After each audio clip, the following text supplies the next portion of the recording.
Hello বন্ধুরা, good morning সবাইকে। এখন সকাল 6:30 বাজে। ঘুম থেকে উঠে পড়লাম। উঠে চুলগুলো তো একদম পাখির বাসার মতন হয়েছিল, তাই চুলটা একটু আঁচড়ে বেঁধে নিলাম। রোজকার ডিউটি, ঘুম থেকে উঠে আগে বিছানা তোলা। বিছানাটা তুলে নিলাম। বিছানা গোছানো কমপ্লিট। এরপর সেলাই মেশিনের টেবিলটা একটু পরিষ্কার করে নেব। এর ওপর বরমশাই চার্জার, ওষুধ, চিরুনি সব তুলে রাখবে। রোজ বলতে বলতে আমার আর ভালো লাগে না, কারণ যতই বলি ও শুধরানোর নয়, ও আবার সেই টেবিলে রাখবে।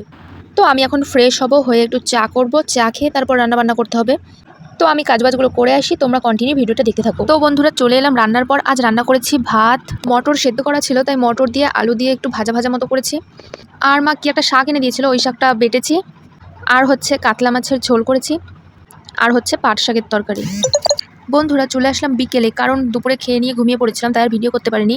আর এখন আমাদের বাগান থেকে আজ লেবু পাড়ছে বর আর শাশুড়ি মা মিলে, তাই আমিও চলে এলাম। তো বন্ধুরা, আজ এইটুকুই। আমার এই মিনি ব্লগ তোমাদের কেমন লাগলো অবশ্যই কমেন্ট করে জানাবে। লাইক, কমেন্ট, শেয়ার করে সাবস্ক্রাইব করে আমার পাশে থেকো। ভালো থেকো সবাই। Tata, bye bye.